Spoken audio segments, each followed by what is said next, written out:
Music A.R. Rahman और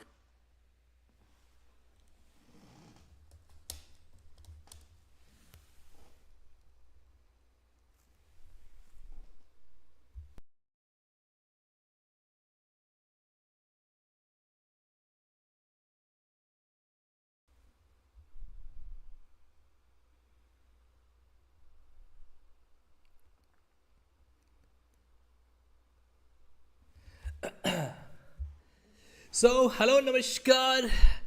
क्या मेरी आवाज़ आप लोगों तक पहुंच रही है? यस और नो?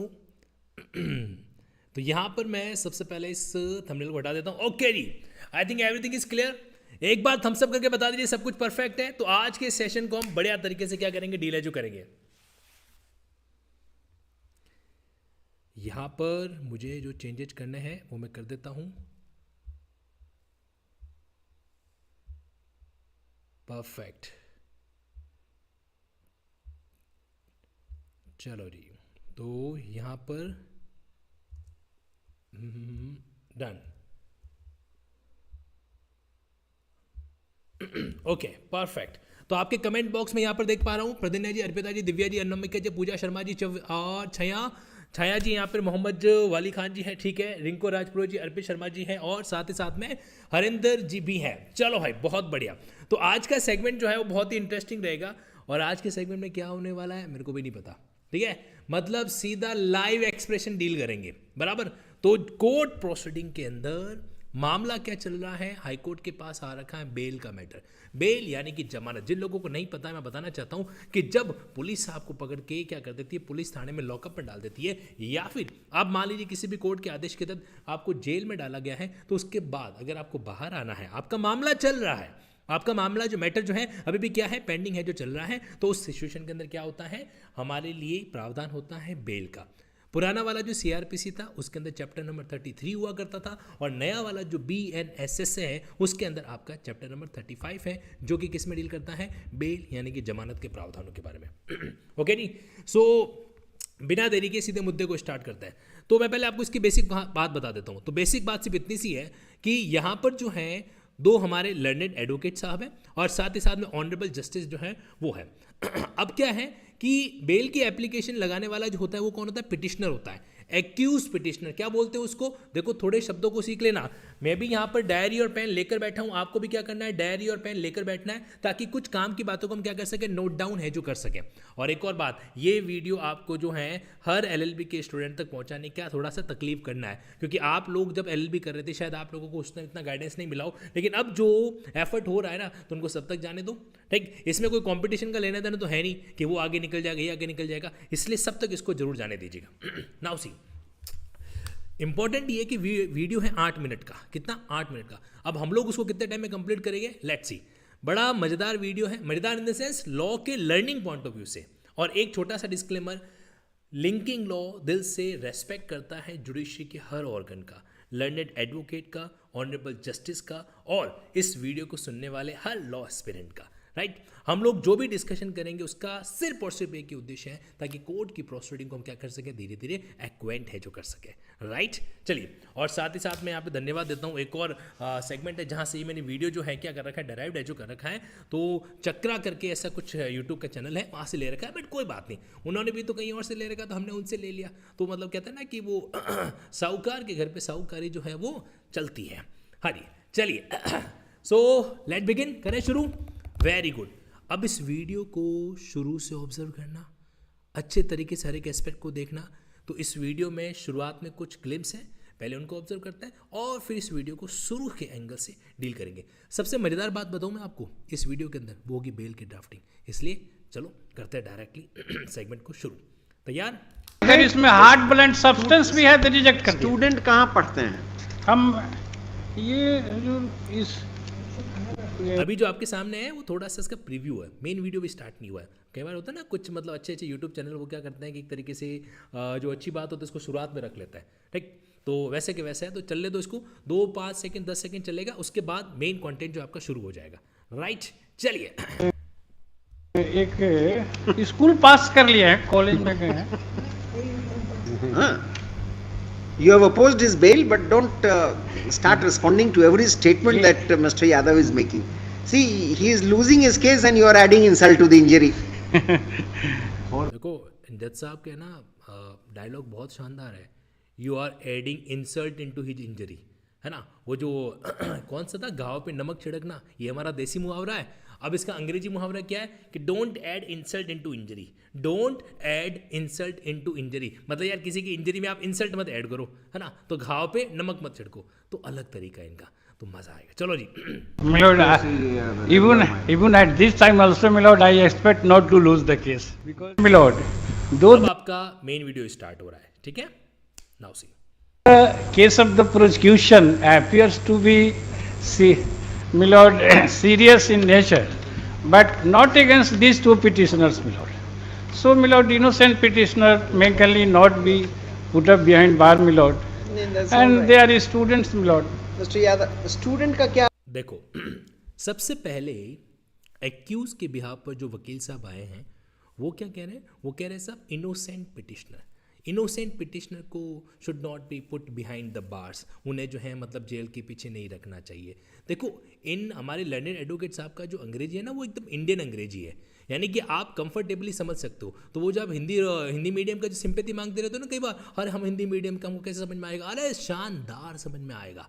ठीक है, क्योंकि जब हिंदी भाषी जब अंग्रेजी बोलता है ना उसकी भाषा बड़ी सामान्य होती है. कोई ज़्यादा मतलब आपको ये फटाफट वाला फ्लुएंसी वाला है नहीं सी. Okay now attention. तो वापस सुनो, शुरुआती फर्स्ट आर्ग्यूमेंट क्या रहता है जब आप एक तरीके से बेल पिटिशन के मैटर में एक्यूज के बिहाफ पर कोर्ट के सामने अपीयर है जो होते हैं. तो आपके सामने वापस शुरुआत के डायलॉग में फिर से रिपीट करा रहा हूँ. See, Even at this time also, my lord, I expect not to lose the case. Because, my lord, though the case of the prosecution appears to be, my lord, serious in nature, but not against these two petitioners, my lord. So, my lord, innocent petitioner may kindly not be put up behind bar, my lord. अच्छा एक line हम लोगों ने miss कर गया. कौन सी line miss कर गया? कि जो एक्यूज पिटिशनर के बिहाफ पर जो लर्नेड काउंसिल आए हैं वो क्या कह रहे हैं कि जो ऑफेंस है वो सीरियस इन नेचर है माय लॉर्ड, लेकिन not against these two petitioner जिनके बिहाफ पर मैं डील कर रहा हूँ. इसका मतलब हो सकता है इसमें मल्टीपल जो है पिटिशनर इन्वॉल्व हो रखे हैं. मल्टीपल पिटिशनर का मतलब जो है इसमें दो या ज़्यादा जो है आपके क्या हो रखे हैं, एक्यूज इन्वॉल्व हो रखे हैं. एक्यूज शब्द तब इस्तेमाल किया जाता है जब किसी व्यक्ति के ऊपर आरोप लगता है और उस व्यक्ति का कोर्ट के अंदर विचारण चल रहा होता है ना, ट्रायल है जो चल रही होती है, तब उसको बोलते हैं एक्यूज. ठीक है, और जब उसकी सजा कंफर्म हो जाती है तो उसको बोला जाता है कन्विक्ट, दोष सिद्ध. ओके, तो ये लाइन उन्होंने कही शुरुआत के अंदर. Again And they are students, my lord. Mister Yadav, student का क्या है बताइए, दिखाइए. My lord. मुश्किल है. आपने एक चीज़ नोट की, जैसे ही इन्होंने वर्ड इस्तेमाल किया कि दे आर स्टूडेंट, तो पहले तो जज साहब थोड़ा सा उसको मतलब नॉर्मल वे में ले रहे थे, लेकिन जैसे स्टूडेंट वर्ड उनको सुनाई दिया तो उन्होंने क्या बोला कि हाँ भाई स्टूडेंट वाला पॉइंट क्या है वो बताओ. यानी कि कहीं न कहीं कोर्ट का एक एंगल रहता है कि यार अगर कोई एक्यूज पर्सन स्टूडेंट है ना तो थोड़ा उसको मतलब लिबर्टी है जो देना चाहिए. इसीलिए विद्वान अधिवक्ता कह के गए हैं कि जिंदगी भर कुछ न कुछ पढ़ाई करते रहो ताकि तुम स्टूडेंट है जो बने रहो. ठीक है, इससे क्या होगा, इससे फायदा होगा. कभी कभार कोई कोर्ट कचहरी का मामला हो भी गया ना तो हल्का सा आपको लिबर्टी है जो मिल सकता है. चलो भाई अब सुनते हैं नेक्स्ट पॉइंट को. तो ये पॉइंट देखो, आप लोग वकालत करना चाह रहे हो कि नहीं चाह रहे हो मुझे नहीं पता, लेकिन मैं आपको इतना बता देना चाहता हूँ कि कभी और मौका मिले ना मिले, जब मौका मिले चौका लगा दो. आज हम लोग क्या करें, रियल टाइम चीज को ऑब्जर्व कर रहे हैं ना, तो हमें अपने क्लाइंट को बेल दिलानी है. ठीक है, और बेल रिजेक्ट होने से बचानी है. देखो दो चीजें हैं, बेल दिलानी है, बेल रिजेक्ट होने से बचानी है. दोनों चीजों को हमें क्या करना पड़ेगा, इसके ऑब्जर्वेशन को समझना पड़ेगा. Now let's see. 302 में आप नेम्ड हैं. नेम्ड से ही नहीं, हमारे खिलाफ कोई भी अगर मटेरियल है तो हमारा रिजेक्ट कर दिया. बोलिए मिस्टर. They are students. देखो हो सकता है आप में से कुछ कैंडिडेट कहेंगे सर यार थोड़ा सुनने तो दो, बीच बीच में क्या बार बार पॉज कर रहे हो. लेकिन मैं ना आपको एक एक लाइन सुनाना चाहता हूँ. अभी इन्होंने किसका जिक्र किया, 302 है ना, सेक्शन 302. इसको 3 नोट 2 भी पढ़ा जाता है, 3 नोट 2 भी पढ़ा जाता है. तो 302 मतलब वो आपके मर्डर वाला जो मामला है वो चल रहा है. अभी वो वर्तमान में किस में आ रखा है, नए वाले कानून के अंदर सेक्शन 101 के अंदर आ रखा है. तो जज साहब कह रहे हैं कि यार आपका मामला कोई छोटा नहीं है, 302 का मैटर है ना. आप जज साहब के चेहरे के आभाव देखना, जब वो इस तरीके से कह रहे हैं यार तुम यार बेल मांग रहे हो यार 302 के मैटर में, यार मर्डर के मामले में बेल कैसे दूं. तो कई बार जज के एक्सप्रेशन क्या इंडिकेट करते हैं कि आसानी से तुमको बेल नहीं मिलने वाला है ना. Let's see, now enjoy it. Lord mister Yadav, serious in nature, but not against these two petitioners, my lord. So, my lord, innocent petitioner may not be put up behind bar, my lord, that's all and right. they are students, my lord. Mister Yadav, student का क्या है बताइए, दिखाइए। My lord. मुश्किल है, 302 में आप named हैं, नेम्ड से ही नहीं, हमारे खिलाफ कोई भी अगर बोलिए साहब, मटेरियल है क्या? तो हमारा रिजेक्ट कर दिया। बोलिए mister Pramod Pandey. The manner of the occurrence shows that manner देखो। with common intent. यहाँ पे दो काउंसिल हैं, एक यादव जी हैं जो एक्यूज पिटिशनर के बिहाफ पे डील कर रहे हैं, जो आपको इस वीडियो के अंदर राइट साइड कॉर्नर में थोड़े से दिखाई दे रहे हैं, और जो दूसरे हैं जिनका जिक्र हुआ पांडे जी, वो कहीं कहीं सरकार की तरफ से पब्लिक प्रोसिक्यूटर के रूप में अपीयर है जो हो रखे हैं। ठीक है, तो आप दोनों एंगल को समझना कि एक्यूज के बिहाफ पर जो वकील साहब आर्गुमेंट कर रहे हैं वो क्या कह रहे हैं, और प्रोसिक्यूशन जो है वो बेल देने के लिए अपोज कर रहा है तो वो क्या बात यूज कर रहा है। हमें ध्यान रखना पड़ेगा कौन सा एडवोकेट जो मैटर को डील कर रहा है। करेक्ट नाउ सी, तो अब यहाँ पे एक जज साहब ने एक सेंटेंस किया गया 302 में नेम्ड है, तो 302 में नेम्ड का मतलब समझ गए कि यार आपके ऊपर जो आरोप लगा है वो कौन सा लगा है, 302 का है जो लगा हुआ है। करेक्ट नाउ सी, अब जो है प्रोसिक्यूटर साइड को जो मौका दिया जा रहा है, अब वो क्या कह रही है। एक्यूज की साइड ने तो बात कह दी कि साहब कि 302 के नेम है, वो कहते साहब हमारे खिलाफ कोई मटेरियल एविडेंस है जो नहीं है वगैरह वगैरह। अब कोर्ट क्या कर रहा है, स्विच कर रहा है, दूसरी वाली पार्टी को सुन रहा है। Let's see. All the accused अरे वो persons. Common intention common object वाली Inter- बहस तो मालूम ही है, And the रिजेक्ट statement करना हो of तो his common judge is also in intention, the otherwise case specific. diary, my lord. Shows that manner with common intent. कोई भी अगर बोलिए साहब, मटेरियल क्या? है तो हमारा रिजेक्ट कर दिया। बोलिए mister Pramod Pandey. The manner of the occurrence shows that manner with common intention. All the accused अरे वो persons. Common intention common object वाली Inter- बहस तो मालूम ही है, and the रिजेक्ट करना हो statement तो of देखो मेरी बात सुनो, एक चीज़ नोट करना, हम जो थ्योरेटिकली कई बार पढ़ते हैं ना, common intention common object, common intention common object, आपके पहले सेक्शन 34 सेक्शन 149 एग्जाम में तो कई बार इसके सवाल आते ही आते हैं। ठीक है, तो अब हमारे प्रोसिक्यूटर साहब ने धरते ही सबसे पहले क्या बात कही कि साहब कॉमन इंटेंशन है वगैरह वगैरह। अब जैसे आप कह रहे हैं वो ठीक है कॉमन इंटेंशन है, बट मेन बात को बताओ, तो कॉमन इंटेंशन ये वही है जो आप पढ़ते हो कानून के अंदर। एक बात हमेशा ध्यान रखना, कानून में लिखी हुई हर बात का अपने आप एक रोल होता है। जैसे आपका प्रिंसिपल ऑफ एजेंसी कह दीजिए, अगर कुछ भी कह दीजिए, तो अगर दो व्यक्ति मिलकर किसी ऑफेंस को डील कर रहे हैं तो इसका मतलब क्या कि आपस में उनका या तो कॉन्स्पिरेसी है, या कॉमन इंटेंशन है, या को एक्यूज है ना। तो ऐसी कई सारी चीज़ें होती है, या कॉमन ऑब्जेक्ट है, राइट। तो इन्होंने सबसे पहला पॉइंट क्या रखा, कॉमन इंटेंशन है, जिसको जज साहब ने डायरेक्टली बोला अरे यार ठीक है कॉमन इंटेंशन को बाद में बात करेंगे। और बात बताओ, ऑब्जर्व करो इसको वापस। Judge is also in the सबसे कोई भी पहला अगर पॉइंट क्या था, सबसे पहला प्रोसिक्यूटर का पॉइंट क्या था। मटेरियल है तो हमारा रिजेक्ट कर दिया। बोलिए mister Pramod Pandey. The manner of the occurrence shows that manner with common intention. All the accused अरे वो persons. Common intention common object वाली Inter- बहस तो मालूम ही है, and the रिजेक्ट करना statement हो of तो his common judge is also intention, in otherwise the specific case authority. diary, my lord. अब are going to bifurcate करके 302 इस पर नहीं बन रहा, दूसरे पे 147 बन रहा नहीं, आप ये डायरी में इन पर क्या इल्जाम हो रहा है? जी डायरी मौजूद पे अभी इन्होंने वर्ड यूज़ किया डायरी, कौन सी डायरी है ये, यहाँ पर हम बात कर रहे हैं पुलिस डायरी की। क्योंकि एक्चुअल में क्या होता है कि पुलिस की जो फाइनल चार्जशीट वगैरह होती है वगैरह, तो वो मतलब पुलिस जब तक फाइनल चालान वालान पेश नहीं करती है तो पुलिस डायरी को इस्तेमाल करती है। अब इस केस में लेट्स सी कि चालान अभी तक पेश हुआ है कि नहीं हुआ है, तो मैं भी आपके साथ ही इस वीडियो को देख रहा हूँ, तो आगे जाके मुझे भी पता चल जाएगा कि इसमें चालान पेश हुआ है कि नहीं हुआ। अभी जो कोर्ट ने जो डायरी शब्द इस्तेमाल किया है, तो मैं आप लोगों को बताना चाहता हूँ, क्रिमिनल प्रोसीजर कोड के अंदर इन्वेस्टिगेशन वाला जो चैप्टर है, तो पुलिस जब इन्वेस्टिगेशन करती है तो वो क्या करती है, अपनी डायरी मेंटेन करती है। उसमें उनको क्या करना पड़ता है, डेली का जो भी ट्रांजेक्शन वगैरह होता है ना, जो भी उन्होंने किन किन के बयान रिकॉर्ड किए, कि उन्होंने क्या कहा क्या नहीं कहा, तो उसका वो जो है ना ब्रीफ जो है उस पुलिस डायरी के अंदर रिकॉर्ड करती है। तो इसीलिए जज साहब ने पूछा कि डायरी है जो क्या कह रही है। ठीक है, डायरी क्या, तो पुलिस डायरी, केस डायरी, एक एक शब्द की कमांड होनी चाहिए, तभी तुमको बात पता चलेगा कि भाई कौन सी डायरी, क्या पापा जी जो हिसाब किताब रखते तो उसकी डायरी, वो तो डायरी नहीं है यहाँ पे।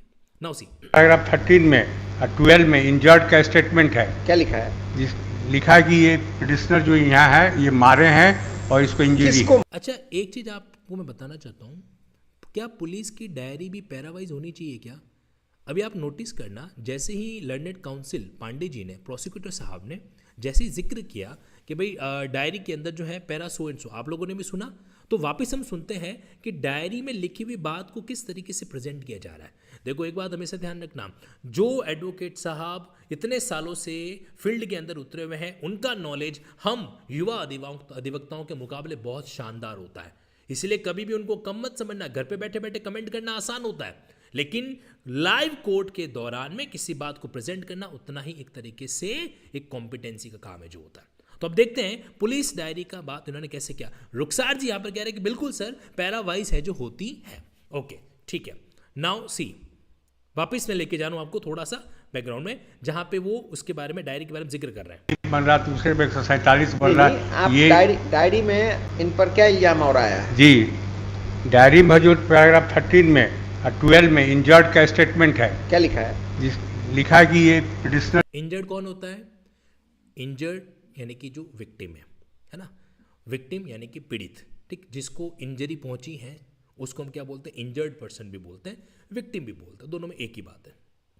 तो पैरा 12 और पैरा 13 का इन्होंने जिक्र किया कि साहब इंजर्ड का जो स्टेटमेंट है, अब आपको यहां से सीखना पड़ेगा क्या इंजर्ड का स्टेटमेंट पुलिस डायरी में नोट होना चाहिए क्या? यस।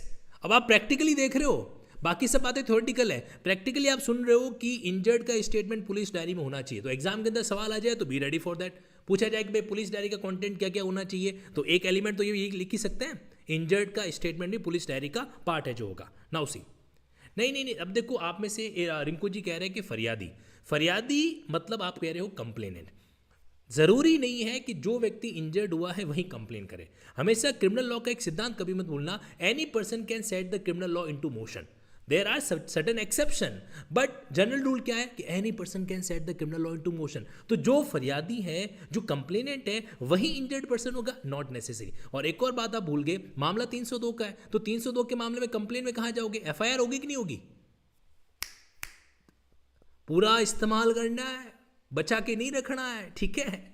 302 का मामला है एफआईआर वाला मामला। एफआईआर में शब्द हम सामान्यतः जैसे इन्फॉर्मेंट वगैरह है, इस तरह के शब्द जो इस्तेमाल करते हैं। कंप्लेनेंट वर्ड कहते सीधा दिमाग में प्राइवेट कंप्लेन का केस है जो आता है। नाउ अगेन वापस सुनो, जो यहाँ है ये मारे हैं और इसको इंजरी, किसको मारे? ये गलत बोल रहे हैं, गलत वो बोल रहे हैं कि हमको मारे। बता रहे हैं कभी में से राहुल राय, बीकी राय आए लाठी से रिपू कुमार के हाथ पर मार कर तोड़ दिए। अब 12 का रिपू कुमार लाठी से हाथ को मार के तोड़ दिए। कमेंट बॉक्स में बताओ कौन सी इंजरी है, फटाफट बताओ। लाठी से हाथ को मारे तोड़ दिए। देखो आपको पता है ना, हर्ट दो तरीके की होती है, एक सामान्य हर्ट और एक ग्रीवियस हर्ट। सवाल भी पूछेगा, मैं सवाल भी पूछेगा इस क्लास के दौरान, फटाफट कमेंट बॉक्स में आंसर आना चाहिए। हाँ जी, संजीव जी, अनामिका जी, रुखसार जी, सोबित जी, क्या होगा यहाँ पे? Grievous hurt. क्योंकि क्या होता है कि बॉडी का कोई भी ऑर्गन अगर एक तरीके से परमानेंट इस वे में किया जाए, डिसअपेयर किया जाए या इंपेयर किया जाए, तो वो क्या हो जाता है? ग्रीवियस हर्ट के अंदर। अब तोड़ने का मतलब क्या सेंस होता है? Let's see. उखाड़ना अलग होता है, तोड़ने का अलग, मतलब एक तरीके से उसका बॉन्ड क्या हो गया? इंजर्ड है जो हो गया, दैट्स कॉल्ड एक तरीके से तोड़ना, ग्रीवियस हर्ट। वेरी गुड, बिल्कुल सही। अरे very good Abhijeet Shah sir, आप भी कनेक्टेड है क्या? बहुत बढ़िया। जयप्रकाश जी बहुत बढ़िया। ग्रीवियस हर्ट का यहाँ पे मामला है जो आ जाएगा। कॉमन हर्ट क्या होता है? पूजा शर्मा जी, कॉमन हर्ट क्या होती है? हमारे पूजा जी जो नया हर्ट ही लेकर आ गए कि सर मैं तो कॉमन हर्ट लेकर आ गई ना, ऐसा नहीं।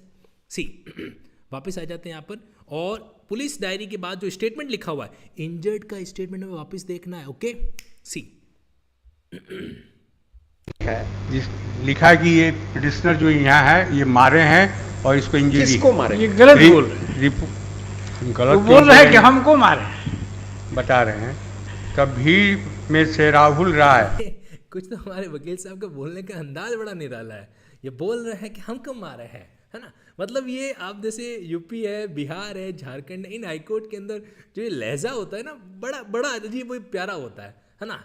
ये बोल रहे हैं हमको मारे हैं। आपको लग रहा है 302 की कार्रवाई का मामला इतना इस तरीके से चल रहा है ना, मतलब कितनी सहजता के साथ में सामने वाले की बात का खंडन किया जा रहा है। ये कला तो यूपी, बिहार और झारखंड वालों के अंदर बहुत प्यारी होती है, आई एम टेलिंग यू।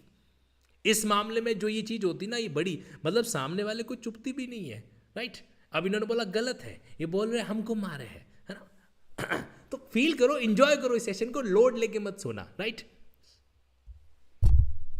बीकी राय आए लाठी से रिपू कुमार के हाथ पर मार कर तोड़ दिए।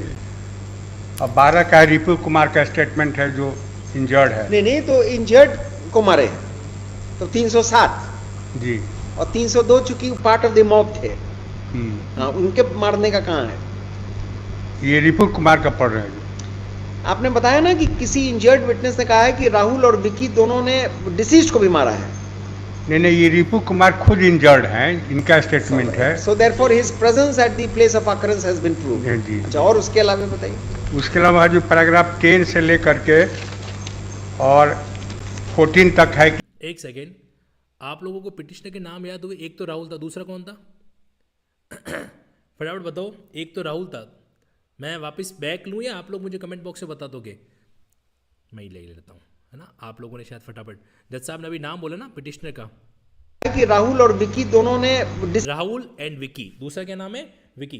तो बेसिकली यहाँ पे जो पिटिशनर है वो कौन है? राहुल और विकी, ठीक है। और अभी किसका इंजर्ड स्टेटमेंट की बात बताई इन्होंने? इंजर्ड स्टेटमेंट जिसकी बात बताई वो कौन से थे? वो थे हमारे दीपक कुमार, यानी कि जिसको अपन दीपू कह रहे हैं, है ना। तो दीपक, एक इसमें डिसीज भी है, क्योंकि 302 कब एप्लीकेबल होता है? 302 तो एप्लीकेबल होता है जब डेथ हो जाए। बिना डेथ के 302 हो सकता है क्या? नहीं हो सकता, ठीक। वैसे ही तो इसको सुनो। अच्छा, इन्होंने 307 का भी जिक्र किया। 307 वो होता है आपके अटेम्प्ट टू मर्डर, है ना, मारने का प्रयास करना, उसमें डेथ नहीं हो रखी है, ठीक। अब वापिस सुनो इस बात को। डिसीज्ड को भी मारा है। नहीं, ये जी। और 302 चूंकि पार्ट ऑफ द मॉब थे, उनके मारने का कहाँ है? जितने स्टूडेंट हैं मैं आपको बताना चाहता हूँ, पार्ट ऑफ द मॉब, ये मॉब शब्द जो है इसकी स्पेलिंग होती है MOB। मॉब का मतलब होता है भीड़, यानी कि 5-6 लोगों ने मिलकर उसको मारा है, तो वो जो हिंसक भीड़ थी ना, तो वो उसका पार्ट थे, ठीक है। कॉमन इंटेंशन, कॉमन ऑब्जेक्ट जैसे शब्दों के अंदर इस तरह की चीज़ को हम इस्तेमाल है जो करते हैं। तो MOB मॉब का मतलब क्या होता है? जो हिंसक भीड़ है, जिसने अपराध है जो कर रखा है, उसके बारे में बातचीत है जो हो रही है, ठीक है। एक शब्दों को गौर करना जरूरी है। पार्ट ऑफ द मॉब मतलब आप क्या थे? उस ग्रुप का हिस्सा थे। ये रिपु कुमार का पढ़ रहे हैं। आपने बताया ना कि किसी इंजर्ड विटनेस ने कहा है कि राहुल और विकी दोनों ने डिसीज्ड को भी मारा है। नहीं, ये रिपु कुमार खुद इंजर्ड हैं, इनका स्टेटमेंट है। So therefore his presence at the place of occurrence has been proved. जी। अच्छा, और उसके अलावा बताइए। उसके अलावा जो पैराग्राफ 10 से लेकर के और 14 तक है कि मारे हैं पिटिशनर। ये कैसे है? किसका है? देखें जी। ये वीरेंद्र राय का भी है, जो इन्फॉर्मेंट है, उनका भी स्टेटमेंट क्या है। लिखा है? अब देखो, अब शब्द आया ना, वीरेंद्र राय इन्फॉर्मेंट। मैंने आपको थोड़ी देर पहले बताया था, FIR का केस, FIR दर्ज कराने वाले के लिए क्या शब्द देते हैं अपन, है ना। सूचनाकर्ता कह दीजिए, इन्फॉर्मेंट कह दीजिए। अभी थोड़ी देर पहले आप में से किसी ने फरियादी वर्ड इस्तेमाल किया था ना? नहीं, जो सही शब्द होता है वो मैं। तो इन्फॉर्मेंट कौन है? इन्फॉर्मेंट है यहाँ पे वीरेंद्र कुमार। इन्फॉर्मेंट यानी कि FIR की सूचना देने वाला व्यक्ति कौन है? वो है वीरेंद्र कुमार, ठीक है। अच्छा, एक चीज़ आप और नोटिस करो कि जज साहब जो है ना वो इर्द गिर्द नहीं जा रहे। पिटीशन किसके द्वारा फाइल की गई? राहुल और विकी, ये जो दोनों एक्यूज है। तो वो कह रहे हैं कि आप मेरे को इनके बारे में बताओ कि भाई पिटिशनर ने मारा है। आप क्या करो, ये पुलिस डायरी में कोई ऐसा स्टेटमेंट बताओ कि इन लोगों ने मारा है। तो मतलब दूसरे जो अदर एक्यूज हैं उसकी और क्या नहीं करना चाहते? जज साहब डाइवर्ट नहीं होना चाहते। ये बड़ा इंटरेस्टिंग मामला है। You need to understand कि at the time of entertaining the petition for the application for the bail, the judge must confine himself only to the matter, only to the offense that has been alleged to be committed by the accused only। यानी कि जो अभियुक्त person है, जिनके बारे में आपने जमानत की याचिका लगाई है, उनके बारे में आपको क्या करना है? कन्फाइन बात बतानी है। दूसरों ने क्या किया क्या नहीं किया, दैट्स नॉट अ कंसर्न। मैं इसको वापस 10 सेकंड पीछे ले रहा हूं, फिर से सुनो। बताइए। उसके अलावा जो पैराग्राफ 10 से लेकर के और 14 तक है कि मारे हैं पिटिशनर। ये कैसे है? किसका है? देखें जी।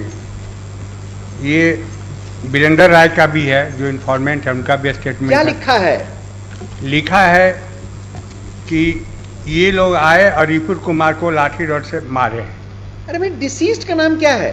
डिसीज का तो नंद किशोर है। नंद किशोर को मारने का कहीं पर है? नंद वेट, डिसीज मतलब, डिसीज का हिंदी मतलब होता है मृतक, जो मर गया है। कौन मरा है? किशोर कुमार।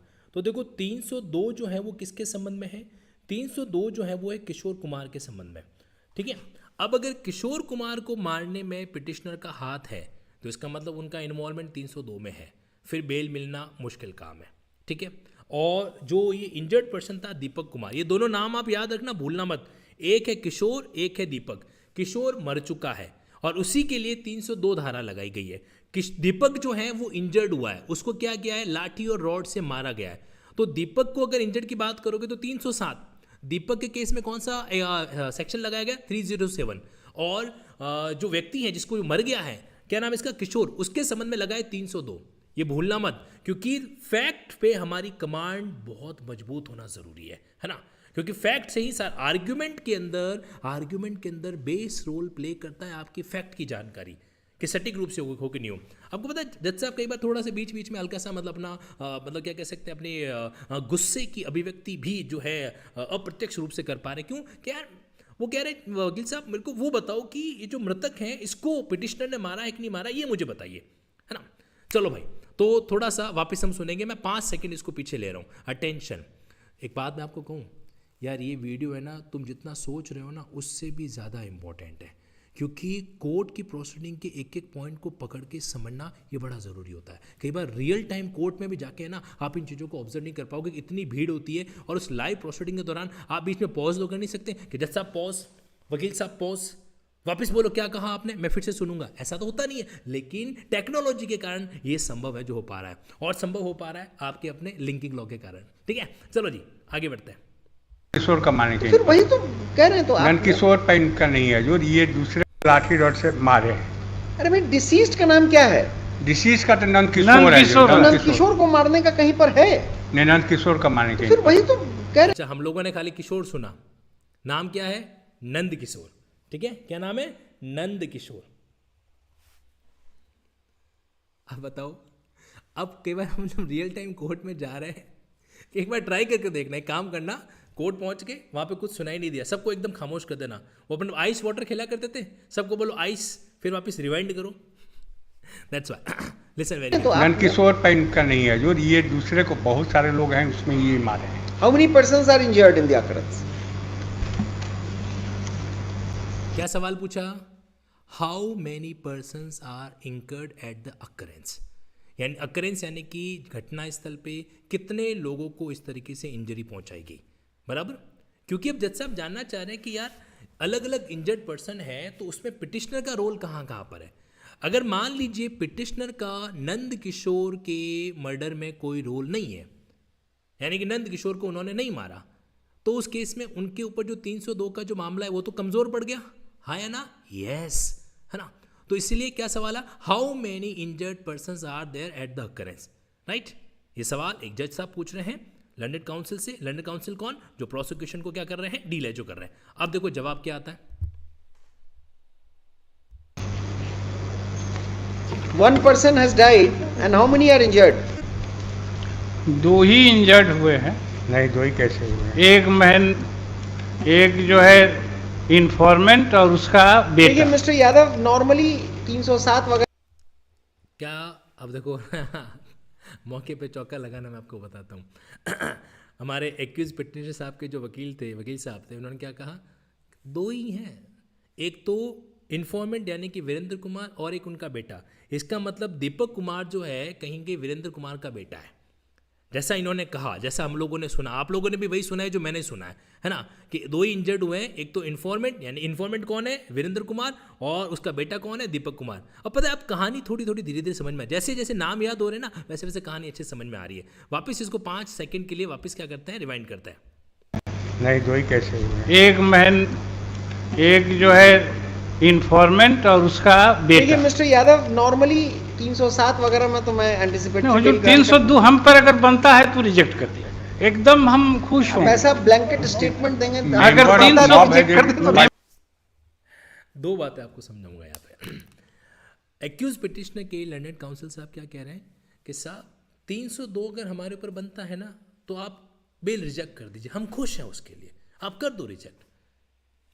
अल्टीमेटली एक टैक्टिस होती है, ये क्या होती है, एक टैक्टिस होती है, और इस टैक्टिस का जवाब, टैक्टिस के बदले में एंटी टैक्टिस किसके पास में होती है, जज साहब के पास में होती है। जज साहब ने क्या बोल दिया कि यार अब आप ऐसा ब्लैंकेट स्टेटमेंट दोगे तो हम क्या बात करेंगे। अब ये ब्लैंकेट स्टेटमेंट क्या होता है, देखो ये ब्लैंकेट, एक तो ब्लैंकेट होता है जो सर्दियों में अपन ऐसे ओढ़ के बैठे रहते हैं, ठंड लगती है तब, है ना, तो वो उसको बोलते हैं ब्लैंकेट, मतलब चारों तरफ से बॉडी को कहीं पर भी ठंड नहीं लगनी चाहिए, चारों तरफ से खुद को प्रोटेक्ट है जो कर लो, उसको बोला जाता है ब्लैंकेट। तो ब्लैंकेट ऑर्डर, आप लोगों ने सुना होगा कि कभी भी बेल का कोई ऐसा ब्लैंकेट ऑर्डर हाईकोर्ट या कोई भी पास नहीं कर सकता कि भाई इसको हम जमानत दे रहे हैं, इसको आप कभी भी किसी भी मामले में गिरफ्तार नहीं कर सकते। इसको बोलते हैं ब्लैंकेट ऑर्डर, जो कि अगेंस्ट द लॉ है।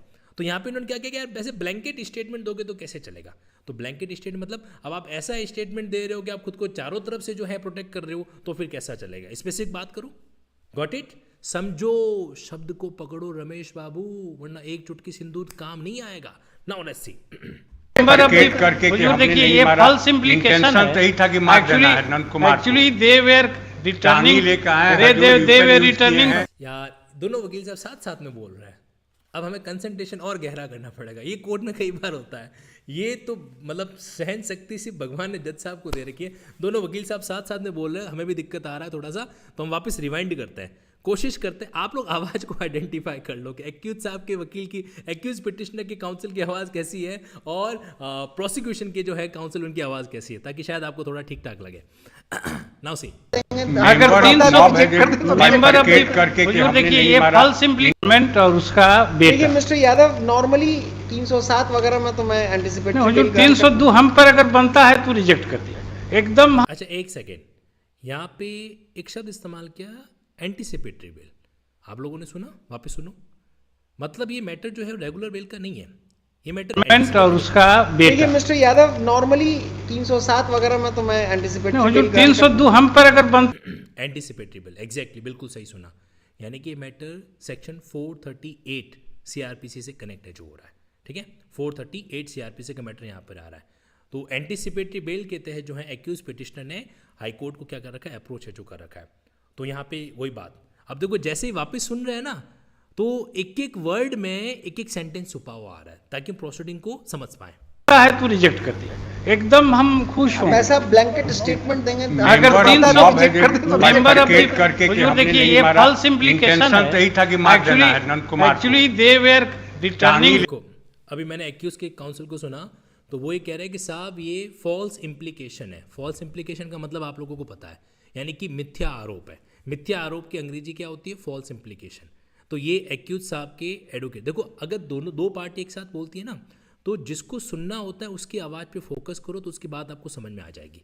तो एक्यूज के पिटिशनर ने कहा कि ये तो क्या है साहब, आपके एक तरीके से फॉल्स जो है इम्प्लीकेशन है यहाँ पे, ठीक। ये एक्यूज के पिटिशनर कह रहे हैं। और मीन वाइल प्रोसिक्यूशन के साहब ने, प्रोसिक्यूशन काउंसिल साहब ने क्या किया, उनको भी सुन लेते हैं। अगर 300 रिजेक्ट कर दे तो मेंबर करके देखिए ये फॉल्स इम्प्लीकेशन है। यही था कि मार देना है Nand Kumar. Actually they where अब इन्होंने अभी प्रोसिक्यूटर साहब ने जो बात कही, वो कही कि साहब इनका इंटेंशन ही मारने का था। तो प्रोसिक्यूटर के जो काउंसिल साहब है वो कह रहे हैं कि साहब इनका इंटेंशन था ऐसा। आपको पता है ना, मेन सिरिया प्लस गिल्टी माइंड दोनों होना जरूरी है क्राइम के अंदर। तो इंटेंशन क्या करता है, आपके मेन सिरिया को इंडिकेट है जो करता है। तो प्रोसिक्यूटर के जो काउंसिल साहब है वो इंटेंशन की बात कर रहे थे, और simultaneously at the same time जो एक्यूज के पिटिशनर थे वो कह रहे थे साहब फॉल्सली मेले जो है, क्या है मेली, क्या बोला उन्होंने, अरे इम्प्लीकेशन, फॉल्सली जो है क्या क्या इम्प्लीकेशन है जो किया गया, यानी कि झूठा आरोप है जो लगाया गया। अब देखो, अब जब आप फोकस करते हो ना, इस हुनर को थोड़ा ट्राई करने की कोशिश करना। When two person are speaking simultaneously, if you are giving instruction to your mind that focus on one person, in that case you will be able to learn what he is saying, है ना। और फिर आप उसको वापस सुन लीजिए, अब focus कर लो दूसरे पे, तो हमें दोनों की बातें समझ में आ गई। लेकिन जब दोनों साथ साथ में बोल रहे थे तो हमको कुछ भी समझ में नहीं आ रहा था। आपके साथ ऐसा हुआ था कि नहीं हुआ था? यस, इस चीज़ को समझना। नीतीश जी कह रहे हैं कि नहीं सर, अपील का केस है, हियरिंग हो रही है। ओके चलो कोई बात नहीं, ठीक है, आगे बढ़ते हैं।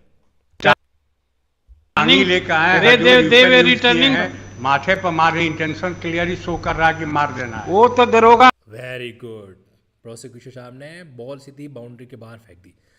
उन्होंने क्या बोला कि साहब माथे के ऊपर मारी है तो इंटेंशन सीधा क्लियर है कि मार ही देना है ना। अगर मारने का इंटेंशन नहीं होता, हाथ पे, कंधे पे, कहीं और मारते।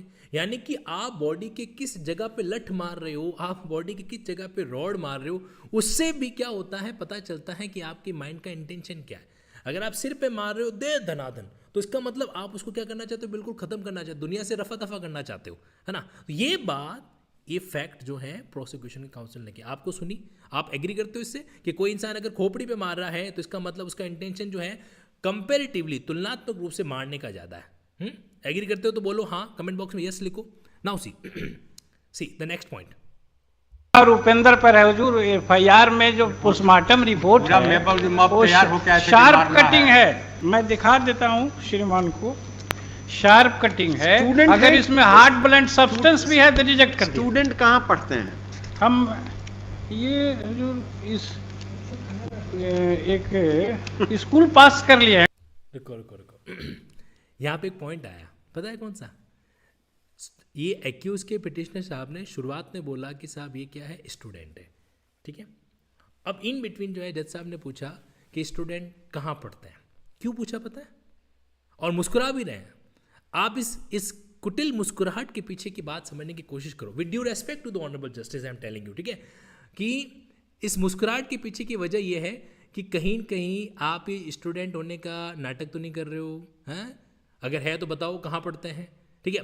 अब अगर इन्होंने फटाफट बता दिया तो जज साहब समझ जाएंगे, क्योंकि सच जो होता है ना वो फ्लुएंटली बाहर आ जाता है, और जहाँ पे झूठ होता है उसको थोड़ा फैब्रिकेट करने में समय लगता है। अब ये कला है, आप ऑब्जर्व करना। अगर आप जज साहब की पर्सनैलिटी को ऑब्जर्व कर पा रहे हो तो इनकी मुस्कुराहट के पीछे की आप जो है ना रीजन फाइंड आउट कर पाओगे। जरा वापस सुनो, जब बात स्टूडेंट की है जो पूछी गई थी, एक सवाल है कि शार्प कटिंग क्या होता है। देखो, शार्प कटिंग का मतलब होता है नुकीला हथियार, ठीक है, जो एकदम धारदार टाइप का वगैरह होता है, उसके बारे में। नाउ सी, वापस सुनो। भी है तो रिजेक्ट कर दिया। स्टूडेंट कहाँ पढ़ते हैं? हम ये हुजूर इस एक स्कूल पास कर लिए हैं, कॉलेज में गए हैं। हमने लिखा है पिटीशन में, पिटीशन में हमने लिखा है I am Hazur. Not getting persuaded. मतलब नाउ वेट, अब यहाँ से है ना, अब मैटर जो है वो नेगेटिव जा रहा है, यानी कि अब एक्यूज पिटिशनर के नकारात्मक में जा रहा है। जैसी बात हुई कि स्कूल पास कर दिए हैं, कॉलेज में पढ़ रहे हैं। अब ये बात आते ही जज साहब ने क्या बोला? जज साहब ने हाथ भी हिलाया। आपने देखा हाथ हिलाते हुए? नहीं देखा? तो खाली शाहरुख खान के वो हाथ हिलाते हुए चीज़ों को देखते हो कि हाँ सिमरन मैं जा रहा हूँ। नाउ सी, यहाँ पर बात हुई, देखो मैं आपके पीछे मजाक भी करता रहूँगा ताकि माहौल थोड़ा अच्छा बना रहे। तो एक्चुअल में क्या लगा, I am not persuaded. Persuaded का मतलब क्या होता है कि भाई मैं सहमत नहीं हो पाया इस बात से। तो यानी कि स्टूडेंट वाला जो पॉइंट है वो जज साहब ने मेंटली क्या कर दिया, रिजेक्ट है जो कर दिया। एक्सप्रेस रूप से कहा भले ही नहीं हो, लेकिन एक तरीके से स्टूडेंट वाली जो प्ली थी ना कि साहब स्टूडेंट है छोड़ दो वगैरह वगैरह, वो यहाँ पे एक तरीके से गड़बड़ है जो हो गया। ओके, हाँ बिल्कुल, श्री शेख जी ने पकड़ लिया कि फंस गए वकील साहब। अरे यही तो होता है, कोर्ट कचहरी जो है ना वो बहुत कुछ सिखा देती है। नाउ सी, थोड़ा वापस बैठ जाते हैं और समझते हैं। वो है, हमने लिखा है पिटीशन में, पिटीशन में हमने लिखा है I am Hazur. Not getting persuaded. मतलब एक्चुअली 302 देखो जिनकी थोड़ी अंग्रेजी ठीक ठाक नहीं है ना, ये भी आप इन प्रोसीडिंग से थोड़ा अंग्रेजी, I am not getting persuaded, कितना अच्छा अंग्रेजी है। I am not getting persuaded, मैं नहीं मानता, तो उसका अंग्रेजी क्या? I am not getting persuaded. तो अंग्रेजी भी सीख लो, साथ साथ में कोई नुकसान थोड़े ना है ना। अगला पॉइंट, अगर कहीं इन पर बनता है तो एकदम माई देखिए, पिटीशन में कर लीजिए। Heard Mr. SSP Yadav, learned advocate for the petitioner, and Mr. Pramod Pandey for the informant. जो This- 14 को शादी है पिटीशनर नंबर 2 का, कम से कम पिटीशनर। अब बात आ गई शादी पे, है ना। देखो वकील साहब जो है ना वो क्या करते हैं, बैकअप प्लान लेके आते हैं। अब आप नोटिस करना, यहाँ पे बैकअप प्लान आ रहा है। स्टूडेंट वाला प्ली हट गया, अब दूसरा प्ली लेके आ रहे हैं शादी का, कि सब 14 को शादी है, शादी खराब हो जाएगा, दुल्हन क्या सोचेगी, दुल्हन के घर वाले क्या सोचेंगे कि दूल्हा तो अभी तक जेल में बैठा है। ऐसे डायलॉग आएंगे अभी, आप देखना, लेट्स सी। तो पहला plea, try to understand the tactics of advocacy. इन्होंने दोनों हथियार एक साथ इस्तेमाल नहीं किए। पहले स्टूडेंट प्ली वाला हथियार आपको है ना, एक्यूज पिटिशनर के वकील साहब भोले भाले दिख रहे हैं, लेकिन he is very smart person and I like that, I love you sir, with due respect.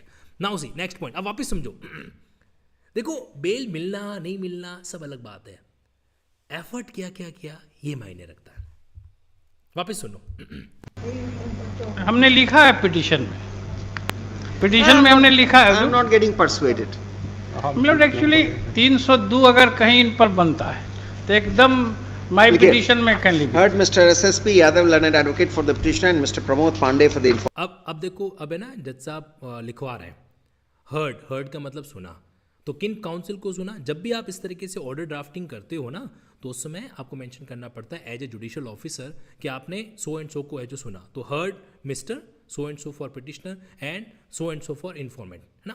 तो ये बात जो है अब जज साहब ने क्या वो लिखवाना स्टार्ट कर दिया, क्योंकि कोर्ट जो है ना अपनी प्रोसीडिंग को एकदम बड़ा टू द पॉइंट है जो चलाता है। तो जो 14 को शादी है पिटिशनर नंबर 2 का, कम से कम पिटिशनर नंबर 2 जो है उसकी शादी खराब हो जाएगी। 300 तो शादी हो जाएगी, बाद में हमने अपनी एफिडेविट दिया है, बाद में जिससे कन्विक्शन शादी हो कर रहे हैं जाएगा उसकी भी तो तो वो मत बोलिए।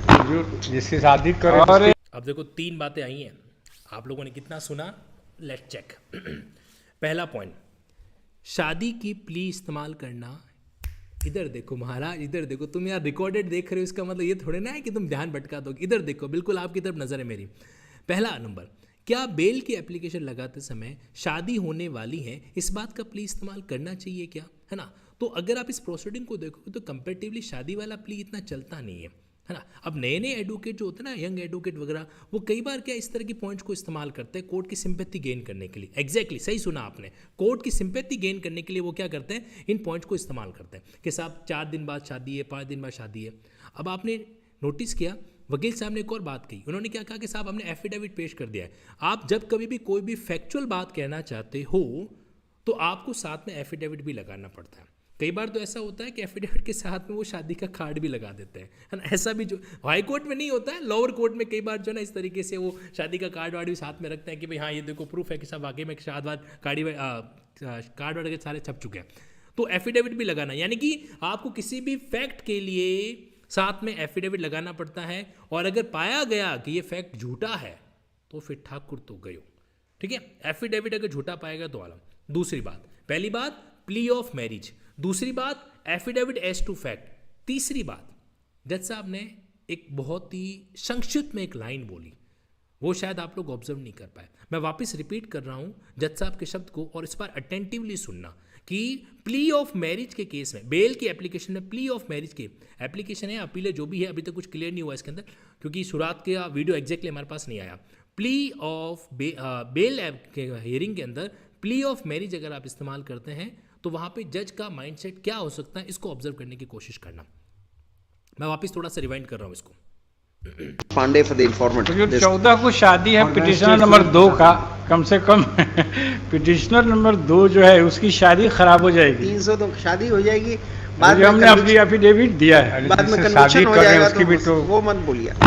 जिससे क्या बोला है सर, ऑनरेबल सर ने क्या बोला कि बाद में कन्विक्शन हो जाएगा तो, इन्होंने क्या कहा साहब शादी खराब हो जाएगी। जज साहब ने क्या कहा कि अगर बाद में कन्विक्शन हो गया तो अभी तो तुम शादी खराब कर रहे हो, फिर तो उसके बाद में तो एक और ज़िंदगी भी खराब हो जाएगी। अब वो जो पीछे लड़की आ रही है उसका क्या दोष है जी, जिससे उसकी शादी होने वाली है ना, उसका क्या दोष है। अगर इसको कन्विक्शन हो गया तो वो क्या करेगी बताओ, हाँ। तो इसीलिए यहाँ पर क्या होता है, जनरली प्ली ऑफ मैरिज को है ना एक्सेप्ट करते ही नहीं है क्रिमिनल मैटर्स के अंदर। क्रिमिनल मैटर्स की बात कर रहा हूँ मैं, तो वहाँ पे जनरली क्या होता है, प्ली ऑफ मैरिज को इतना तवज्जो है जो नहीं दिया जाता है। क्यों नहीं दिया जाता है, इसका लॉजिक बड़ा क्लियर है, और इसका लॉजिक यही है, हाँ ठीक है छोटा मोटा मैटर हो जिसमें साल 2 साल 3 साल की सजा होती है वो एक अलग बात होती है ना। उस केस में तो वो लोग अब जनरली बेल दे ही देते हैं। लेकिन जब गंभीर मैटर हो, आपको पता है 302 में सजा कितनी हो सकती है, उम्र कैद हो सकती है, ज़्यादा गंभीर मामला है तो डेथ सेंटेंस भी हो सकती है। तो फिर तो जिसके साथ शादी हो रही है उसका तो बेड़ा कर्क, फिर मामला नर्क, है ना। तो ये चीज़ क्या होती है यहाँ पर एप्लीकेबल है जो होती है। एग्जैक्टली रुखसार जी बिल्कुल सही पकड़ा आपने, वेरी गुड। मैं देख पा रहा हूँ आप में से कुछ स्टूडेंट है ना शब्दों को पकड़ पा रहे हैं, इससे आइडिया लगता है कि कहीं कहीं आप जो है ना प्रैक्टिस के पॉइंट ऑफ व्यू से कनेक्टेड हो। ओके बहुत, और ये बहुत ज़रूरी है। जिनको ये शब्द समझ में नहीं आ रहे इसका मतलब आपको प्रैक्टिस में एक्सपीरियंस लेने की आवश्यकता है। नाउ सी, शादी करें और कहीं खुश रहता तो mister Pandey you should not respond like this. अब देखो इस बात को समझना, जो हमारे ऑनरेबल काउंसिल है, लर्नेड काउंसिल है सामने वाली पार्टी के, तो वो क्या बार बार बीच में इनके पॉइंट को जो है ना कट कर रहे हैं। कोर्ट में एक कर्टसी, एक कोर्ट में एक एटिकेट होता है कि जब एक पार्टी का काउंसिल जज से इंटरेक्ट कर रहा होता है तो दूसरी पार्टी का काउंसिल तरीके से ऑब्जेक्शन करे, ऑब्जेक्शन को सस्टेन किया जाए तो फिर वो अपनी बात कहे, ठीक है। और अगर ऑब्जेक्शन को ओवररूल कर दिया तो वो बीच में नहीं बोलेगा, बराबर। ये कोर्ट का क्या होता है, प्रोसीडिंग का एक कर्टसी है जो होता है, जनरली फॉलो है जो किया जाता है। लेकिन कई बार ऐसा होता है कि इसको थोड़ा नज़रअंदाज कर दिया जाता है। अब आपने इस केस में भी देखा कई बार बीच में जो ऐसा हो रहा था कि दोनों वकील एक साथ बोल रहे हैं, है ना, फिर भी जज साहब इसको थोड़ा लेट गो कर रहे थे। लेकिन अभी जैसे मान लीजिए कि इनके केस में, एक्यूज पिटिशनर के केस में जब वो शादी वाली प्ली की बात कर रहे थे तो इन बिटवीन जो है कुछ डायलॉग डिलीवरी किया किन्होंने, सामने वाले के काउंसिल साहब ने। हालांकि हम लोगों को भी वो सुनाई नहीं दिया क्या डायलॉग दिया, लेकिन जज साहब ने तुरंत उनको रोक दिया कि यार आपको इनके हर एक स्टेटमेंट का रिप्लाई करने की जरूरत नहीं है। सुना कि नहीं सुना? Courtesy of court proceeding, we need to understand it. Let's see, अब देखो इस बात को समझो। पिटिशनर नंबर 2 जो है उसकी शादी खराब हो जाएगी। 300 तो शादी हो जाएगी, बाद जो हमने अपनी एफिडेविट दिया है, बाद में जिससे कन्विक्शन शादी हो कर रहे हैं जाएगा उसकी भी तो तो वो मत बोलिए। जो जिससे शादी कर रहे हैं और उसकी भी कहीं जिंदगी खराब खुश हो रहता जाएगी। तो मिस्टर हम पांडे, यू शुड नॉट अब देखो जो साइड में हमारे रेस्पेक्टेड पांडे जी थे तो वो बीच बीच में माचिस की तीली फेंक रहे थे। वो कह रहे जिससे शादी करोगे उसकी भी तो लाइफ खराब हो जाएगी। अब हमने जैसे ही उन पे कंसंट्रेट किया उनकी आवाज़ हमको सुनाई देती। देखो ये हमारे ह्यूमन नेचर की है ना एक हुनर होता है, हम जिसको सुनना चाहते हैं उस पर कंसंट्रेट करो, भीड़ में भी उसकी आवाज़ सुनाई देती है ना। तो अब इससे पहले हम कंसंट्रेट कर रहे थे जज साहब पे, तो हमको जज साहब की बात समझ में आ रही सुनाई दे रही थी। अब जैसे ही हमने पांडे जी पे कंसंट्रेट किया तो वो पांडे जी जो है मंद मंद एक डायलॉग बोल रहे थे कि जिसके साथ शादी करोगे उसका भी तो मामला गड़बड़ हो जाएगा। तो फिर जज साहब ने क्या किया, इनको रोका, इनको टोका। लेट्स सी, लेकिन आप ये भी देखना जज साहब के रोकने के अंदाज को महसूस करना। आप जुडिशियल ऑफिसर आज एक हाई कोर्ट के ऑनरेबल जस्टिस हैं, फिर भी कितनी सिंप्लिसिटी और कितनी भी जेंटलहुड के साथ में क्या कर रहे हैं, लर्नेड काउंसिल को उनकी बात पे रोक रहे हैं, टोक रहे हैं। ये चीज़ हम जुडिशियल ऑफिसर में, अगर हम यंग जुडिशियल ऑफिसर बनते हैं ना, हमारे अंदर होनी बहुत ज़रूरी है। सबसे बड़ी प्रॉब्लम पता है क्या है, हम यंग जुडिशियल ऑफिसर है ना ईगो को लेकर जो है अपना पद ज्वाइन करते हैं, जबकि सबसे खतरनाक चीज़ है। आप जरा अब इस पॉइंट को नोट करना कि किस तरीके से जज साहब ने डांटा भी और पुचकारा भी। पुचकारा पता है क्या होता है, प्यार से सहलाना भी। लेट्स सी, अच्छे से देखना, बहुत बहुत प्यारा पॉइंट है ये। एफिडेविट दिया है, बाद में जिससे कन्विक्शन शादी हो कर रहे हैं जाएगा उसकी भी तो तो वो मत बोलिए। जो जिससे शादी कर रहे हैं और उसकी भी कहीं जिंदगी खराब खुश हो रहता जाएगी। तो मिस्टर हम Pandey, you should not respond like this. You have opposed his bail, but don't start responding to every statement that Mr. Yadav is making. See, he is losing his case and you are adding insult to the injury. समझ में आया? Data, एक dialogue मारा, he is losing his case and you are adding insult to his injury. कि भाई वो अपना case हार रहे हैं और ऊपर से तुम क्या कर रहे हो, इंजरी के अंदर इंसल्ट को ऐड कर रहे हो, घाव पे नमक छिड़क रहे हो, वगैरह वगैरह। अब देखो फिर वो मुस्कुराने लग गए। ये होती है पॉजिटिव एडवोकेसी। एक बात हमेशा ध्यान रखना, अगर लंबी रेस का घोड़ा बनना है ना तो हमको पॉजिटिव एडवोकेसी और पॉजिटिव जजशिप दोनों को सीखना है, दोनों को लर्न करना है, ठीक है।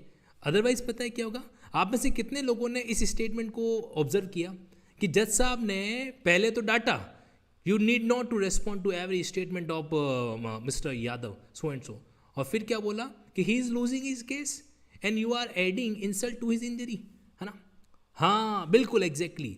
तो हमें भी क्या करना है, पॉजिटिव जजशिप को एक्सेप्ट एजू करना है। नॉलेज होना वेरी गुड, लेकिन नॉलेज को प्रेजेंट करते समय ह्यूमैनिटी रखना, कर्टसी रखना, this thing will make you a perfect presiding officer as well as a perfect advocate, right. अब आगे बढ़ते हैं। अब देखो, जब एक वकील को जज साहब इनडायरेक्टली कह रहे हैं कि यार you are losing your case, तो उस समय वकील कैसे रिएक्ट करता है ये भी सीख लो। क्या कह रहा हूं मैं, वापस सुनो, इधर देखो। जब एक जज साहब वकील को कह रहे हैं कि he is losing his case, तो उस समय वकील को कैसे रिएक्ट करना चाहिए। अगर आपको एक ओपिनियन है आपके सामने, इनको आप ऑब्जर्व करना और इनका तरीका आपको अच्छा लगे तो आप इसको अडॉप्ट कर सकते हो अपनी एडवोकेसी के दौरान। सी इवन वापस सुनो, कहीं खुश रहता तो Mr. हम Pandey, you should not respond like this. You have opposed his bail, but don't start responding to every statement that Mr. Yadav is making. See, he is losing his case and you are adding insult to the injury. even at this time also, my lord, I expect not to lose the case because your lordship, That's all right, but let me complete your... sentence सुना, this time also I am expect that I will not lose the case, है ना। Positive advocacy, got it. अपने mind में set कर लो। Positive और peaceful advocacy का तहत आर्ग्यूमेंट करोगे, कोर्ट सुनता है, ऑब्जर्व करता है। केस हारना जीतना चलता रहेगा, लेकिन आप कोर्ट रिलेशन को किस तरीके से मैनेज करते हो। ऐसा नहीं कि केस हार रहे हो तो एग्रेसिव हो जाओ, अपना टेम्पर लूज कर दो, है ना। ऑब्जर्व किया कि नहीं किया, that we need to understand. Okay, चलिए अब समझते हैं. Your Lordship sits in the chair of criminal jurisprudence, and Your Lordship may think that if an innocent person is put up behind bar, मैं वापस रिवर्स ले रहा हूँ. अब है ना, वकील साहब कुछ क्लाइमेक्स के कुछ अच्छे स्टेटमेंट दे रहे हैं, ठीक है, और हमें वो सुनने हैं और एंजॉय भी करना है और सीखने भी है, ठीक है. तो मैं इसको थोड़ा वापस लेके जा रहा हूँ. And listen again. lose the case because Your Lordship, That's all right, but let me complete the order. Your Lordship sits in the chair of criminal jurisprudence, and Your Lordship may think that if an innocent person is put up behind bar, it would be very bad. But if a guilty person is acquitted, it would not be, my lord, bad, my lord. So far, my lord, my prayer is concerned. Only section 147 is made against us, my lord. Nothing more than this, my lord. Heard Mr. SSP Yadav, learned advocate for the. देखो, अब है ना, अपनी बात इन्होंने jurisprudence के सिद्धांत जो है उसके तहत जो है क्लोज कर दिया. और ये सिद्धांत आप लोगों को भी पता है. क्या सिद्धांत इन्होंने यूज़ किया कि innocent person not to be punished and guilty person not to be acquitted वगैरह वगैरह. अब जज साहब मनी मन में कह रहे हैं कि हाँ, अरे हाँ, वो मैं पढ़ के आया हूँ, मैं LLB में सारा पढ़ रखा है, अब आगे बताओ आप. जज साहब कह रहे ना ये. अच्छा, अब आगे इस बात को आप क्या करो, ऑब्जर्व करो. अब यहाँ पे क्या हो रहा है, जज साहब ऑर्डर लिखा रहे हैं. Now the main part. अब थोड़े सीरियस हो जाओ, अटेंशन.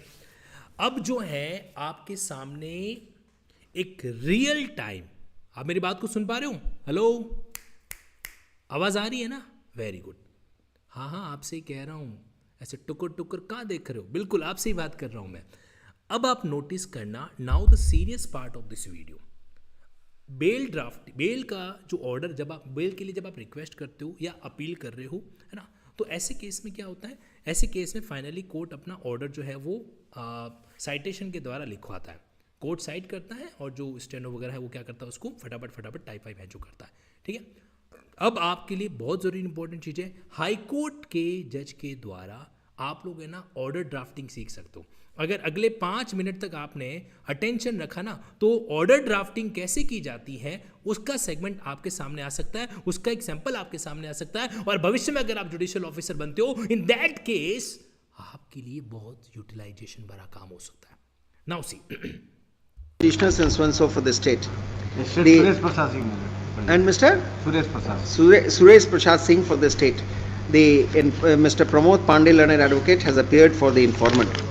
The petitioners seek. वापस सुनो, किन किन का नाम है जो लिया जा रहा है. अच्छा, एक बात बताओ, वीडियो लंबी जा रही, कोई दिक्कत तो नहीं है ना? है नहीं, कोई टेंशन तो नहीं है? कमेंट बॉक्स में मतलब मेरे खिलाफ आर्टिकल 19 की अभिव्यक्ति तो नहीं करोगे ना? हाँ, थोड़ा लंबा जा रहा है, बट लेट इट, उसको मैं समझना ही समझना है. अब देखो, ऑर्डर ड्राफ्टिंग वाले पॉइंट्स में वापस आपको स्टार्ट करवा रहा हूँ. सी, Suresh Prasad Singh for the state. My prayer is concerned. Only section 147 is made against us, my lord. Nothing more than this, my lord. Heard Mr. SSP Yadav, learned advocate for the petitioners and so and so for the state. Suresh Prasad Singh. And Mr. Suresh Prasad. Suresh Prasad Singh for the state. Actually क्या हुआ, state की तरफ से भी आए हुए थे, है ना. तो स्टेट सुरेश प्रसाद सिंह जी तो हालांकि उतना कुछ बोले नहीं, लेकिन इन्होंने सो एंड सो लिखा. सो एंड सो का मतलब जो भी नाम है उसको ऑन रिकॉर्ड ले लेना. कई बार कोर्ट को क्या थोड़ा सा उसको फटाफट करना होता है और एक फॉर्मेलिटी वाली वर्डिंग्स होती है, उनमें सो एंड सो यूज़ करके आगे बढ़ जाता है, ठीक है. सी, Mr. Pramod Pandey, learned advocate, has appeared for the informant. The petitioners seek bail in anticipation of their arrest in connection with so and so. Stop. 10 persons are said to have assaulted the deceased and 2 other persons who have been injured, but the accusation of assault on the deceased is not on these 2 petitioners. Stop. In fact, the petitioners are only alleged to have assaulted one of the injured persons of this case, who has testified before the investigator that he had been assaulted by the petitioners. Learned counsel for the petitioners therefore submits that in the absence of any specific accusation against them of having assaulted the deceased, the offence under section 302 of the IPC cannot be said to have been made out, especially for the purposes of consideration for grant of anticipatory bail. He has further submitted that the petitioners have been named in this case because of village rivalry, and that the petitioners are students, one of whom is shortly to get married. As opposed to the aforesaid contention learned counsel for the informant has drawn the attention of this court to the fact that two other persons apart from the deceased have been injured, one of whom has been assaulted by the petitioners. With respect to this fact, it has been urged on behalf of the informant that if such a statement is taken to be true, the presence of the petitioners at the place of occurrence stands proved, at least for the purposes of rejecting the prayer for anticipatory bail. Considering the fact that the petitioner has taken part in the assault leading to injury to one of the injured persons, I am not inclined to grant anticipatory bail to them, notwithstanding the fact that there is no specific accusation of assault. ऐसा लिखा रहे हैं कि आपको regular bell हो जाए, notwithstanding the fact that there is अब इस बात को अब इस बात को आप समझना। देखो, एक तो मैं आपको एक होमवर्क दे रहा हूँ, और अगर आप सीरियस में वकालत को सीखना चाहते हैं, जुडिशरी को समझना चाहते हैं, तो शायद आप इस होमवर्क को करेंगे। जैसा जैसा जज साहब ने बोला ना, वैसा वैसा एक बार आप अपने हाथ से या कंप्यूटर पे इसको टाइप करके लिखना, और वो टाइप करने के बाद में आप कमेंट बॉक्स में ज़रूर मेंशन करना। अगर लिटरली आपके मन में जुडिशरी के प्रति, लीगल प्रोफेशन के प्रति एक अलग रेस्पेक्ट, एक अलग डिग्निटी है ना, तो जैसा अभी जज साहब ने एक ऑर्डर लिखवाया है ना, जज साहब एंटीसिपेटरी बेल दे तो नहीं रहे, है ना, लेकिन उन्होंने जिस वे के अंदर अपना ऑर्डर ड्राफ्ट किया, देखो आप समझ, एक बात को आपको ऑब्जर्व करना पड़ेगा। दुनिया चाहे कितना भी कमेंट करे, कुछ भी करे, वीआईपी इज वीआईपी। एग्री करते हो?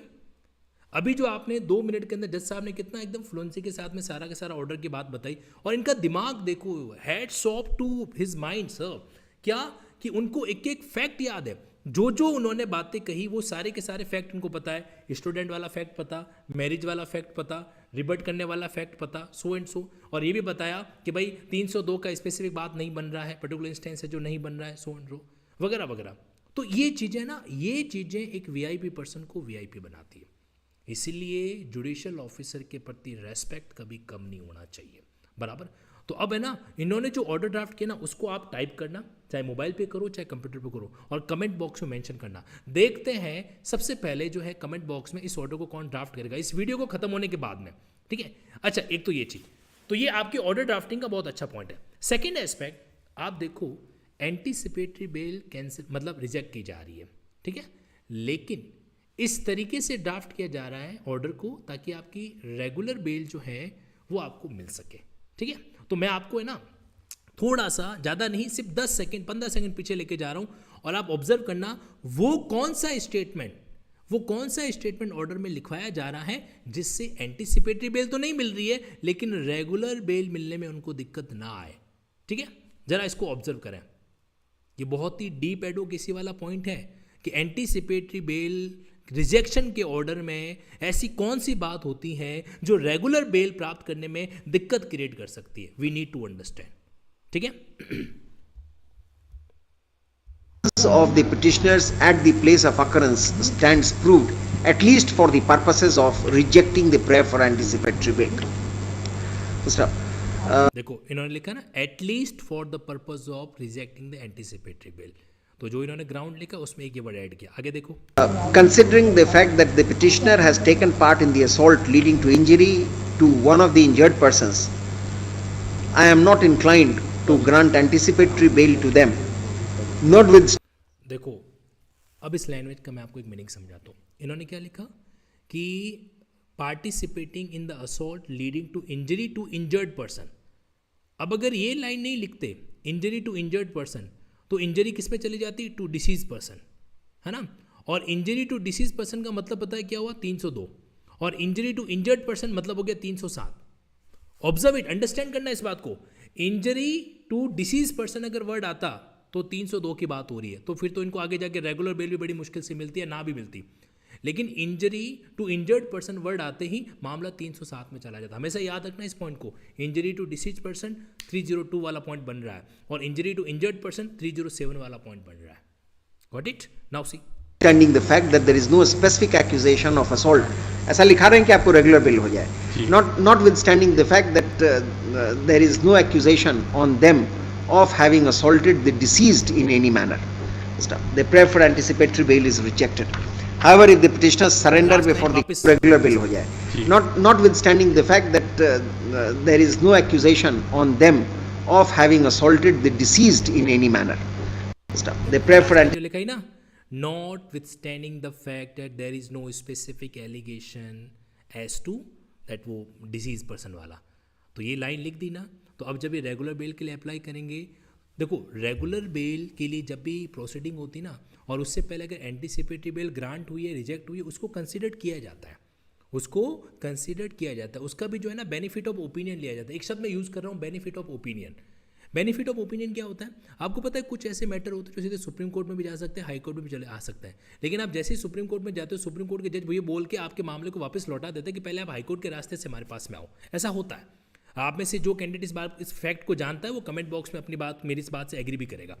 क्यों? क्योंकि सुप्रीम कोर्ट को ओपिनियन ऑफ हाई कोर्ट का बेनिफिट चाहिए होता है, ओपिनियन ऑफ हाई कोर्ट का जो है बेनिफिट चाहिए होता है। तो ठीक उसी तरीके से रेगुलर बेल की जब हियरिंग होती है और उससे पहले अगर एंटीसिपेटरी बेल का किसी भी तरीके से कोई भी हियरिंग हो रखा है, कोई भी सुनवाई हो रखा है ना, तो उसके ऑर्डर को, चाहे वो ऑर्डर एक्सेप्टिंग का हो या रिजेक्टिंग का हो, ग्रांटिंग का हो या रिजेक्टिंग का हो, जो रेगुलर बेल वाला जो कोर्ट होता है उसको कंसिडर करता है। ये ध्यान रखना, this is the crucial point for advocacy as well as. Now see, anticipatory bail is rejected. However, if the petitioners surrender before the court below and seek bail, their applications shall be considered on its own merits without being prejudiced by the fact that the present petition on their behalf has not been entertained and that they are persons of clean antecedents. My lord, petition may kindly be directed to be disposed of same day, my lord. चलिए, अगर इसमें hard अब ना, अब आप इस बात को आप समझना। ये पूरा केस आपके सामने आया, अब जाने से पहले कुछ बातें सुन लो। एक तो आपको जल्दबाजी बड़ी है, केस खत्म हो गया, भाग गए, भाग जाना ना, तो मैं रोकने वाला हूँ ना आप रुकने वाले हो, बट फिर भी इस केस के क्लाइमैक्स को सुन लो। विदाउट क्लाइमैक्स इस वीडियो का कोई सेंस नहीं बनता। मैं खुद को थोड़ा सा यहाँ पे यस, ताकि मैं अपनी बात कह पाऊँ। Now try to understand. देखो क्या होता है, आज की हियरिंग के अंदर क्या आया कि एंटीसिपेटरी बेल का मैटर था। एंटीसिपेटरी बेल के अंदर क्या हुआ कि मल्टीपल पर्सन इन्वॉल्व हो रखे थे, जिसमें एक बंदे की डेथ हो गई और दो बंदे जो क्या हो गए थे, इंजर्ड है जो हो गए थे। ठीक है, एक्यूज पिटिशनर की तरफ से जो है बंदा आया एंटीसिपेटरी बेल लेने के लिए, अभी तक उसकी गिरफ्तारी नहीं हुई है, लेकिन उसकी शादी है कुछ दिनों बाद में। ठीक है, तो शादी है, जो भी एफिडेविट वगैरह उसने सारा दे दिया, तो उसने सारी बातें बताई, स्टूडेंट है, ये है, लेकिन इस बात से कोर्ट जो है परसुएट नहीं हो पाया। तो फाइनली रिजल्ट क्या निकला कि कोर्ट ने जो उसकी बेल को जो एक तरीके से रिजेक्ट कर दिया। लेकिन यहाँ पे जज साहब की कर्टसी को अब इस बात को जरूर ऑब्जर्व करना। अच्छा, यही कहीं अगर मान लो कि जो वकील साहब है, देखो बेल तो रिजेक्ट होगी, वकील साहब को भी पता चल गया था कि बेल तो नहीं मिलने वाली, फिर भी उन्होंने अपना टेम्पर लूज नहीं किया। और टेम्पर लूज नहीं करने का, एक्सेस एग्रेशन नहीं दिखाने का बेनिफिट पता है क्या हुआ? वो बेनिफिट आप लोगों ने देखा कि जज साहब ने ऑर्डर के एंड में इस तरीके से लैंग्वेज को ड्राफ्ट किया ताकि रेगुलर बेल को मेरिट बेस पे सुना जाए, और ये जो नेगेटिव ऑर्डर है एक्यूज के लिए, उस नेगेटिव इफेक्ट को रेगुलर बेल एप्लीकेशन के अंदर ज़्यादा तवज्जो नहीं दी जाए। This is the benefit of not showing aggression even you are losing the case. अगर आप केस लूज भी कर रहे हैं तो भी अगर आप एग्रेशन नहीं दिखा रहे हैं, तो ये चीज़ आपके लिए अच्छी और फेवर की बात होती है। We need to understand it, और ये बहुत ज़रूरी अपने एस्पेक्ट होता है। तो ये था मामला आपके साथ बेल गियरिंग का, और मैं आपको जानकारी देना चाहता हूँ दो फैक्ट की। एक तो एडवोकेसी के गाइडेंस प्रोग्राम को मैं आपके बीच में डील करने वाला हूं, ताकि हम लोग है ना मजबूती से, देखो ये तो दो केसेस हैं, और आप लोग कहेंगे तो मैं डेली इसी टाइम पर आप लोगों के लिए कुछ न कुछ ऐसा लाता रहूंगा। If you are inclined I will do it, but मुझे सिर्फ दो चीज़ें चाहिए। एक तो ये कि स्वार्थी मत बनना। स्वार्थी समझते हो? अगर आपने ये वीडियो को सिर्फ अपने तक रखा और किसी जरूरी LLB स्टूडेंट तक नहीं पहुंचाया, तो फिर यार मन बड़ा दुखेगा, दिल बड़ा दुखेगा। बात व्यूज़ की नहीं है, जिस ऑब्जेक्ट के लिए अपन इस वीडियो बना रहे हैं वो ऑब्जेक्ट आगे जाना चाहिए। अगर तुम नहीं फॉरवर्ड कर रहे हो, तुम चेन को क्या कर रहे हो, तोड़ रहे हो। मुझे बस एक प्रॉमिस आपसे चाहिए कि ज़रूरतमंद या ऐसा LLB स्टूडेंट जिसको गाइडेंस नहीं मिल रहा है, उसकी सेवा करो। उससे बड़ा पुण्य कोई दूसरा नहीं होता। देखो, पुण्य सिर्फ मंदिर में चढ़ाने वाला नहीं होता है। अगर आप किसी स्टूडेंट की उसके गाइडेंस देने में भी हेल्प करते हो ना, तो ये भी एक तरीके का पुण्य है जो होता है, राइट। एक तो ये चीज़। दूसरा, अब आपको एडवोकेसी गाइडेंस प्रोग्राम ज्वाइन करना नहीं करना वो आपकी चॉइस है, उसके लिए मैं आपको कभी इंसिस्ट नहीं करने वाला। लेकिन हाँ, इतना आपको जरूर बताऊंगा, पूरे जज्बात के साथ में, पूरी एनर्जी के साथ में, और सारे कॉन्सेप्चुअल क्लैरिटी के साथ में आपके बीच में एडवोकेसी की बात को जो रखने वाला हूँ, जिसमें मेरे साथ में प्रैक्टिसिंग एडवोकेट भी होंगे, रिटायर्ड जजेस भी होंगे, जो इस बात को आपके सामने अप्रिशिएट करने वाला है। मज़ा आएगा, राइट। ठीक है, और अगर आप जुडिशरी से कनेक्टेड होना चाहते हो देन मोस्ट वेलकम।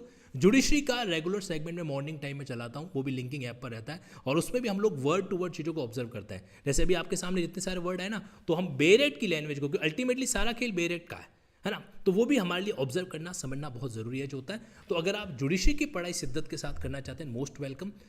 उसका भी सेगमेंट जो है आपको इस वीडियो के डिस्क्रिप्शन में लिंक है जो मिल जाएगा। लेकिन और 16 जनवरी से मैं एक नया सेगमेंट जो है स्टार्ट भी कर रहा हूँ जुडिशरी का, और 12 जनवरी जो कि मेरा जन्मदिन है, तो उसमें आप सब लोगों के प्यार और स्नेह के साथ में एडवोकेसी गाइडेंस प्रोग्राम, देश में पहला ऐसा प्रोग्राम होगा जो वकालत के केस में एक अलग प्रोफेशनल बिल्टअप कुछ करेगा। और इसके अंदर मैं आपके इंग्लिश स्पीकिंग क्लासेस भी साथ में करवा रहा हूँ, लीगल स्पीकिंग की बात कर रहा हूँ मैं। उस क्लासेस को भी मैंने ऐड ऑन करने का प्लान है जो कर दिया है, ड्राफ्टिंग के कुछ सेगमेंट को भी ऐड ऑन करने का प्लान है जो कर दिया, लेकिन सबऑर्डिनेट कोर्ट के संबंध में। ओके जी, मैं उम्मीद करता हूँ आज के सेशन आप लोगों के लिए बहुत यूजफुल रहा होगा। अगर हाँ, तो इस वीडियो को अपना प्यार और स्नेह जरूर दीजिएगा। और वही बात जो आपसे कहना चाहूँगा, हालांकि आप में से कुछ लोग नहीं करेंगे मुझे पता है, बट फिर भी मैं ज़रूर कहूँगा, हो सके तो अपने जूनियर्स तक, LLB स्टूडेंट तक इस वीडियो का बेनिफिट जाने दीजिएगा। और रोज़ रात को 9 बजे इसी तरह का और एपिसोड आपके बीच में लेके आ सकूँ तो कनेक्टेड रहेगा लिंकिंग लॉग इस चैनल से, और इसको हो सके तो सब्सक्राइब कर लो अगर आपको ठीक लगे तो।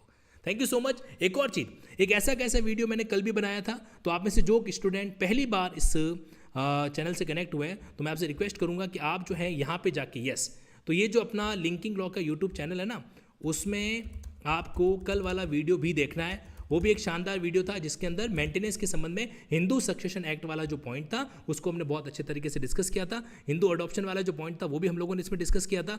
तो ये वीडियो आपके बीच में जो है कहाँ हुआ था हमने, ये दिस वन, ठीक है, इसको भी आप जरूर देखना। ये भी आपके लिए बहुत यूजफुल और इंपॉर्टेंट है जो वीडियो एक तरीके से साबित होगा, ऐसा मेरा पूरा विश्वास है। करेक्ट, तो ये वीडियो था मेंटेनेंस का, और भी ऐसे कई सारे वीडियो आपके बीच में लाता रहूँगा। तो thank you so much, take care, love you all, respect you all. आपको कोई भी कंसर्न अगर मुझसे है और मैं आपकी हेल्प कर सकूँ तो आप मुझे टेलीग्राम पे @तनसुख सर करके DM कर सकते हैं। @तनसुख सर की स्पेलिंग खोटी मत करना, TANSUKH SIR, राइट। और या फिर आप मेरी टीम से भी क्या कर सकते हैं, डायरेक्टली कनेक्ट हो सकते हैं 9887746465 Tuesday to Sunday 10 AM to 6 PM। Thank you so much, good night, मस्त रहिए।